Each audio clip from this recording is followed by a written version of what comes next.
One of the first things we did with the electric field was find the electric field from a point charge. Once we had that, we could use that to help us find electric fields from charge distributions and more complicated scenarios. So let's do that for electric potential.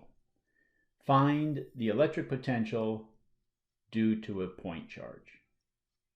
We're going to start with the equation we ended up with last time. The change in potential is negative the integral of E dot ds.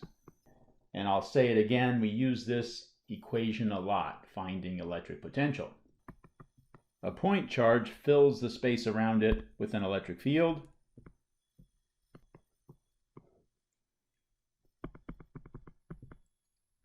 And we want to move from point A to point B.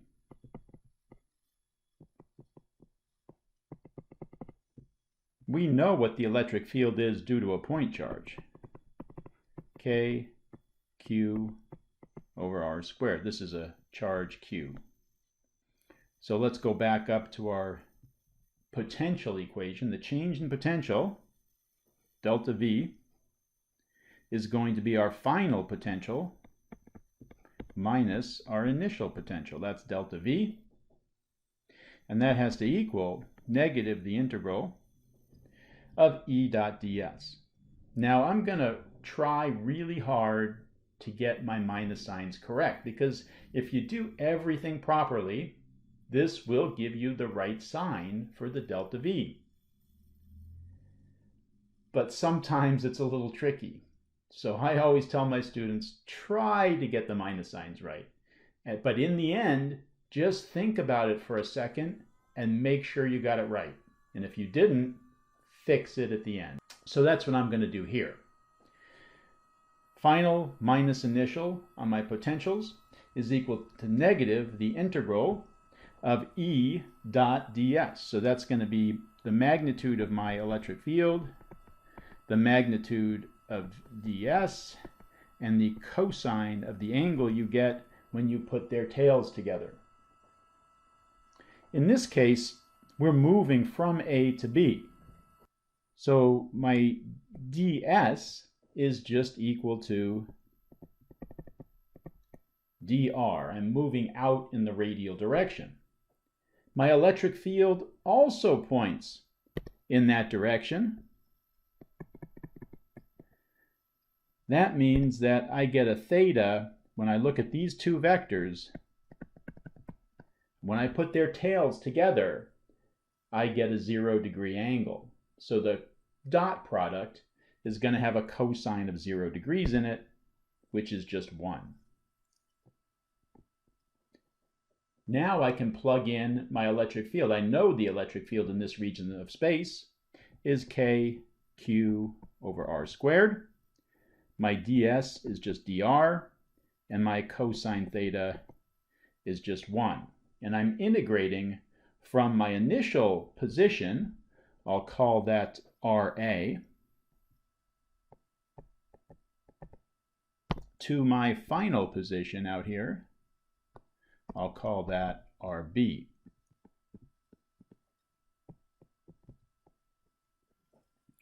The integral of 1 over r squared is negative 1 over r, and I'm evaluating this from RA to RB.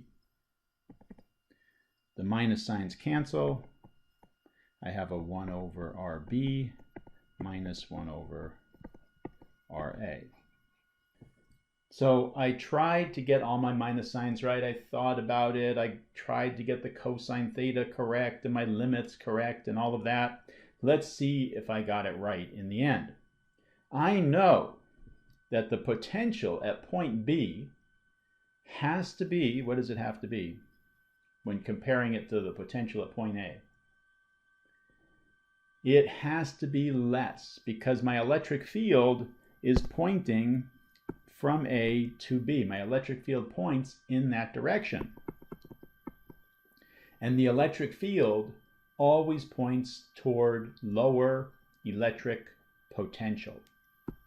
So the potential at point B must be less than A.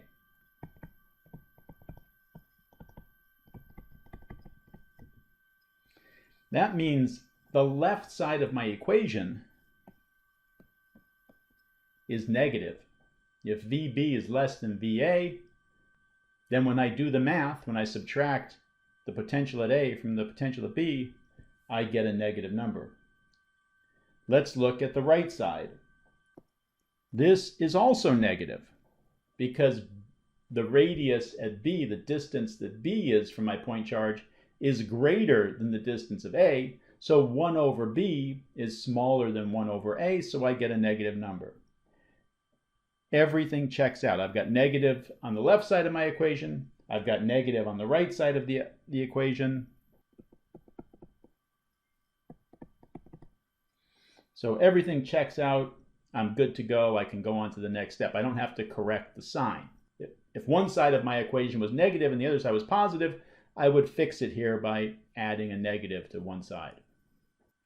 Electric potential, although it is not electric potential energy, it's electric potential. There's a difference. But like potential energy, what really matters is the change. Delta V is what's important. Telling me that the voltage is 100 volts somewhere doesn't really help me. But telling me that the potential is 100 volts higher at point A than at point B, that tells me something. Delta V is what's important. The change in electric potential is what's important. So we need to take a reference to something. That's why this equation is a little cumbersome the way it is. It's looking at two different places, A compared to B. If we could all agree on using the same reference location, then we could just write it as a single value. So let's see, where does the potential naturally want to go to zero? It naturally goes to zero as R goes to infinity because it's a 1 over R dependence. Since the potential naturally wants to go to zero at R goes to infinity, let's just all agree that when we're talking about point charges, we're just going to assume the potential is zero at infinity.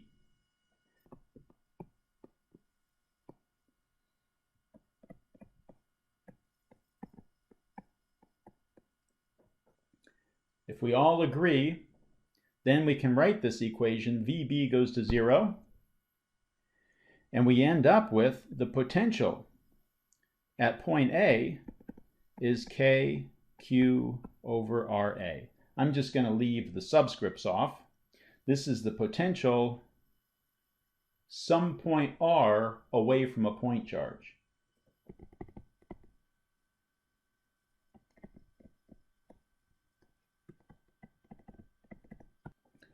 If we all agree that the potential is zero at infinity.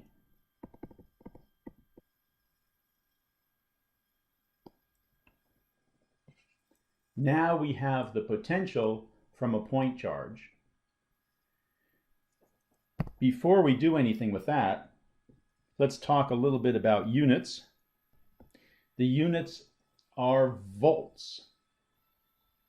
And 1 volt is a joule per coulomb. Our units for electric field up until now have been newtons per coulomb. Now that we have another definition, we can write it in terms of the volt. A volt per meter. Those are both acceptable units for electric field. For some reason, people get very sloppy in their terminology when they're talking about potential. I'm sure I've already done it in this video. I've referred to it as voltage. We don't do that with anything else. I don't say what's the Celsius outside today. I say what's the temperature outside today. Celsius is the units we use for temperature. But for some reason, we kind of get sloppy and we don't say what's the electric potential at this point. We say what's the voltage at this point. So I'll try not to do that, but you have to accept the fact that everyone does it.